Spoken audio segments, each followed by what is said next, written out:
Bonjour à tous. Aujourd'hui, je vais vous lire Les petites poules et la grande casserole de Christian Jolibois.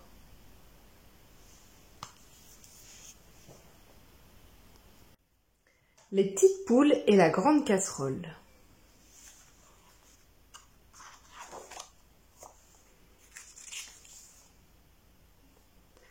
La nuit est tombée sur le poulailler. Pourtant, aucune petite poule n'est encore couchée. Elles écoutent Piticoque leur lire le grand livre des étoiles. Regardez, mes enfants, devant nous, on peut voir le batailleur, le coq aux plumes et aux pattes de diamant, armé de sa longue épée d'argent. C'est lui qui, dans le ciel, est chargé de chasser la nuit et de ramener le jour. Waouh! S'écrient Poulet et Poulette émerveillés.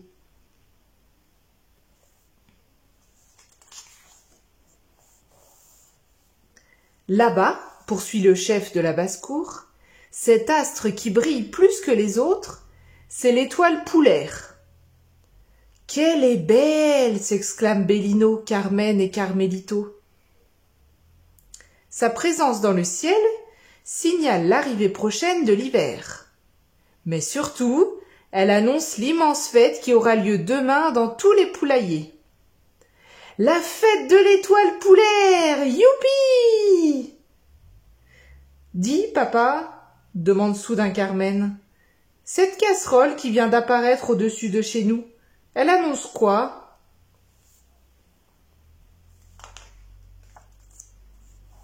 Mais c'est fort simple, intervient Pedro le cormoran, très sûr de lui. Elle signifie que vous allez passer à la casserole. Bref, vous allez tous mourir. La sinistre prédiction du vieux cormoran provoque aussitôt la panique chez les petites poules. Ah! Sauf qui poule! Mais poule quoi? Poule quoi? C'est malin, mon pauvre Pedro, s'emporte Carmela. Les poussins vont faire des cauchemars. Bon, tout le monde au nid, dit Piticoque. Demain, très tôt, nous irons en forêt, comme le veut la coutume, ramasser noisettes, graines et pignons de pin pour notre repas de fête.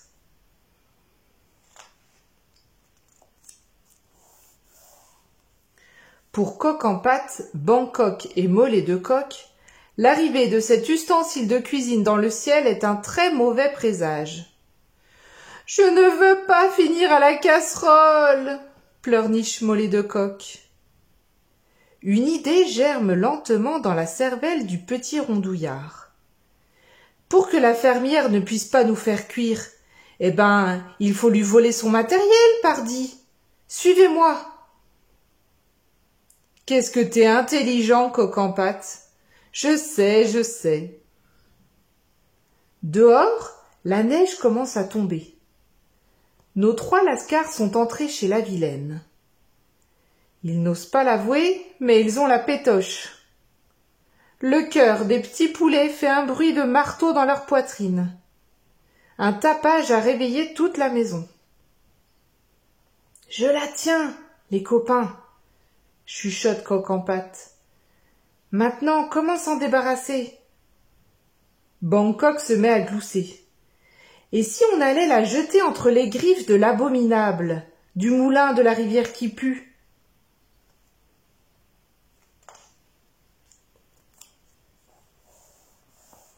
Alors que Coq en pâte et sa bande se rendent discrètement au moulin, un cri déchirant monte dans le silence du poulailler endormi.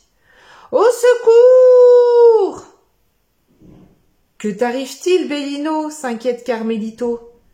« J'ai fait un horrible cauchemar. Il y avait cette maudite casserole et vous deux et tous les copains et je peux pas vous raconter tellement c'était affreux. » Voilà, c'est fini.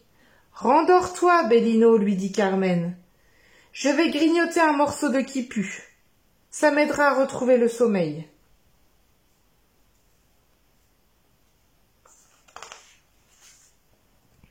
Pendant ce temps, Les 3 voleurs de casseroles touchent au but. Ils ont escaladé le toit du moulin et s'apprêtent à exécuter leur plan. Hé hé hé, personne ne pourra la récupérer sans risquer de se faire dévorer. Allez, zou, bon débarras. Spot. Grrr.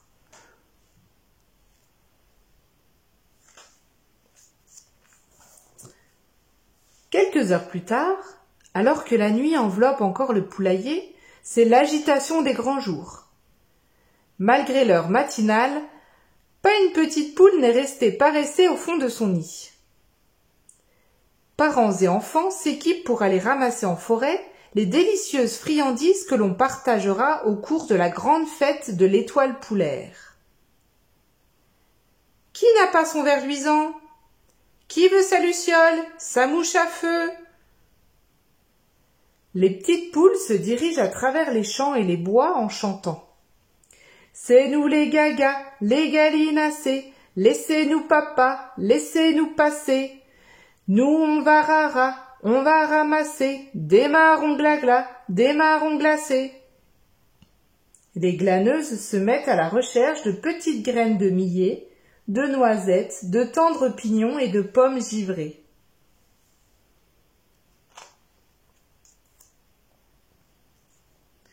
Hélas, tout ce petit monde a beau se démener, la récolte n'est pas fameuse. Une horde de sangliers affamés nous a devancés, dit Piticoque dépité. Ces goinfres ne nous ont laissé que des miettes. Un peu à l'écart, Bellino a la chance de découvrir des baies rouges dont il raffole. Il n'y en aura pas pour tout le monde. Autant les manger sans rien dire à personne, se réjouit le gourmand. En se redressant, le petit bélier croit mourir de peur. « Ah, mon cauchemar recommence! Fuyez tous! Un monstre bossu! »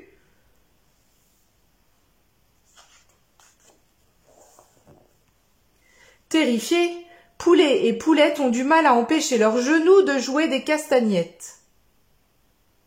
Carmélito, bravement, s'approche et découvre une créature moche, mais moche.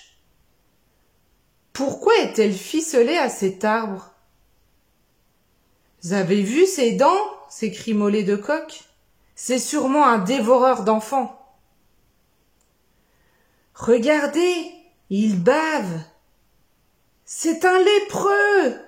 s'étrangle Coqueluche avant de s'évanouir. « Un lépreux! Un lépreux! On va tous pourrir !» Piticoque est obligé de donner de la voix pour calmer les esprits. « Silence, la marmaille!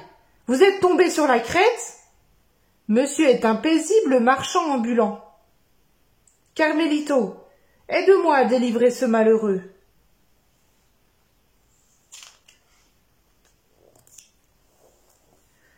Le colporteur au drôle de chapeau remercie chaleureusement ses sauveteurs.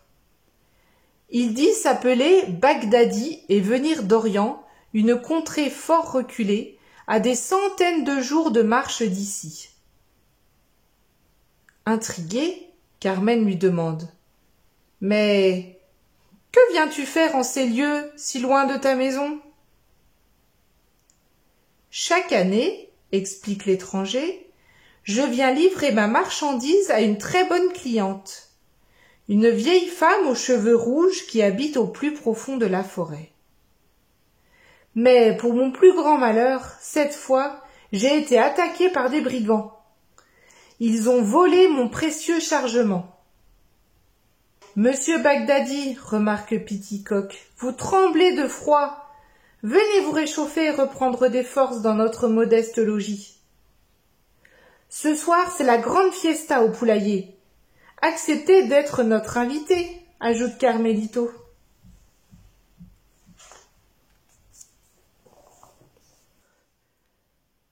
De retour chez eux, Poulet et Poulette font le compte des quelques friandises glanées dans les bois. Leur déception est grande. Misère à plumes, s'emporte Mollet de Coq. Avoir gratté aussi longtemps pour ça. 2 noisettes et 3 pignons de pain chacun. Tu parles d'un festin, râle Coq en pâte. Et ce soir, rappelle Cul de Poule, oncle Crête-Molle, sa femme et tous nos cousins seront là. S'il n'y a que ça à se mettre dans le gésier, elle va être nulle cette fête, ronchonne la volaille. Sans oublier cet étranger qui doit manger comme 4, grimace Bangkok. Le colporteur fait celui qui n'a pas entendu et dit «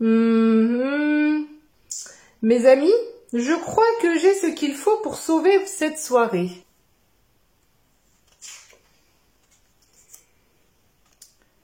Bagdadi ôte son ruban avec précaution. Les bandits qui m'ont attaqué ont volé tout mon riche chargement.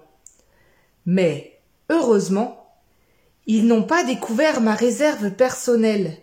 Regardez. Oh, du sable! Carmen demande, émerveillée. C'est toi le marchand de sable? Le colporteur se penche vers les petites poules en chuchotant. Ceci est un trésor qui se mange. Une délectable friandise inconnue chez vous. Allez-y, goûtez. Les enfants, un peu méfiants, hésitent. Leurs parents leur ont bien répété de ne jamais accepter de cadeaux d'un étranger. Mais Coq en pâte ne peut résister et se jette sur les mystérieux petits cristaux qui scintillent dans le chapeau.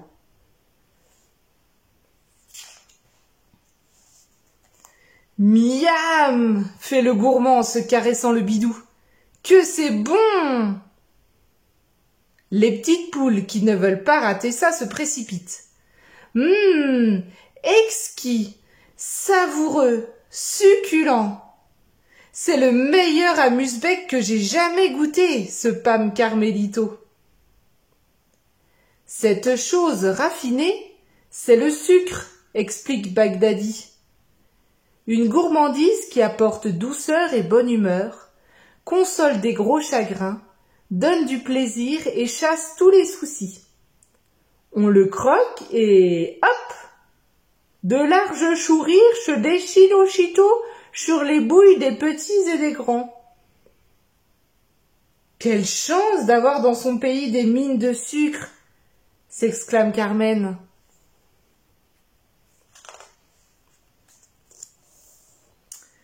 Vous m'avez sauvé la vie et offert l'hospitalité, reprend le marchand très ému, en s'appuyant sur sa canne à sucre. Aussi, je vais vous révéler le secret de cuisine le mieux gardé d'Arabie. Comment, par magie, changer ces petits grains en friandises plus délicieuses encore qu'on appelle les bons becs. Une friandise meilleure que le sucre. Les petites poules réclament aussitôt sur l'air des lampions.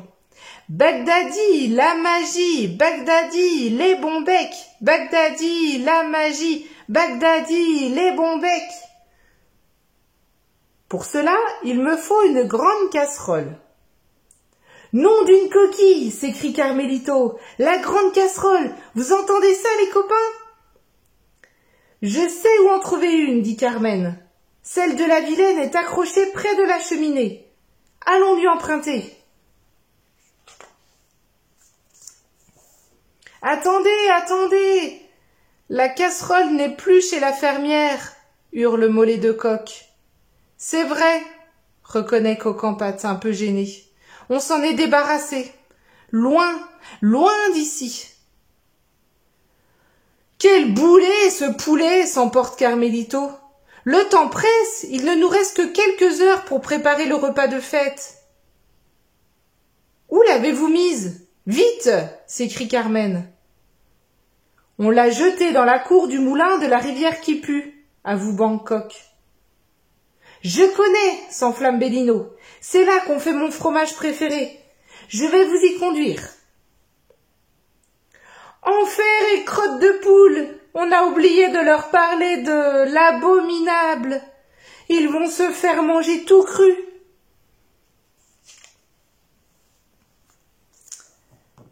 Après qu'ils ont marché très longtemps dans la neige, le petit bélier s'écrie « Là-bas, au bout du chemin, nous y sommes !» J'aperçois la casserole au milieu de la cour. La récupérer sera un jeu d'enfant. Le petit coq prend la direction des opérations. Avançons sans bruit pour ne pas attirer l'attention du meunier. Grrr.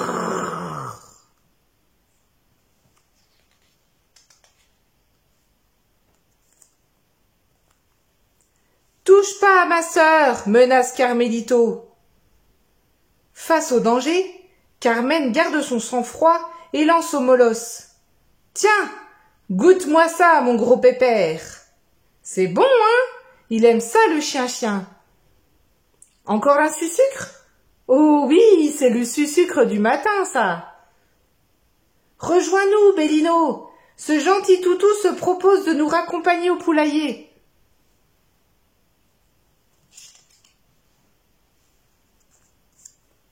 Mission grande casserole accomplie. Carmelito, pareil au dieu Apollon conduisant le char du soleil, encourage de la voix à leur fougueuse monture. Plus vite le chien, plus vite! À la vitesse de l'éclair, les trois amis s'élèvent au-dessus des champs, volent sur les chemins et franchissent d'un bond les rivières et les bois.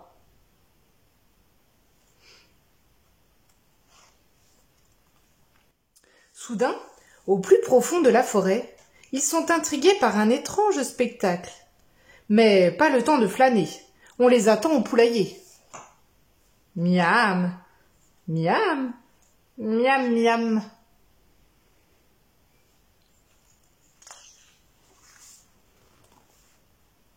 Cela fait maintenant des heures que Bagdadi s'active au fourneau. Le chef confiseur a confié à chacun des jeunes commis une tâche bien précise. Carmelito, apporte-moi les graines, les pignons et les noisettes que vous avez rapportés de la forêt. Oui, chef. Carmen, Ucocotte, ramassez tous les fruits abandonnés dans les vergers alentours. Oui, chef. Il est bien loin, le temps où l'étranger au turban provoquait la peur chez les petites poules. Les senteurs parfumées du sucre caramélisé embaument la campagne et donnent l'eau à la bouche. Une nuée de marmitons, pleins d'entrain, casse les noisettes, dénoyote les mirabelles, écrase les baies, pèle les pommes, pile les amandes, tamise les pignons, trie les graines et touille les confitures. Un vent de folie sucrée souffle sur le poulailler. À la nuit tombée arrivent les premiers invités. « Dis, oncle Crête-Molle, demande Poule Émile Victor, c'est quoi cette casserole dans le ciel ?»« Une casserole ? Quelle casserole ? Je vois pas de casserole. » Tac, tac, tac. Entrez, les amis. Approchez et régalez-vous. Venez déguster. Croquant de lombric caramélisé, sucette aux fourmis rouges, praline façon Carmen, petite mouche au sirop, berlingot à la Carmelito, caramel au lait de puceron, roudoudou à la liqueur d'escargot, barbe à papa du sultan et autres merveilles. Que la fête commence!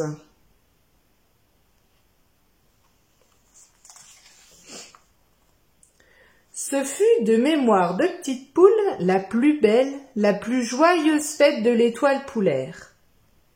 Dans 100 ans, on parlera encore, je vous le dis, de la fabuleuse soirée sucrée Bagdadi. Les petites poules remercièrent avec chaleur le courageux colporteur venu d'Orient. Quand on pense que, sans toi, on n'aurait jamais mangé de bon bec de notre vie.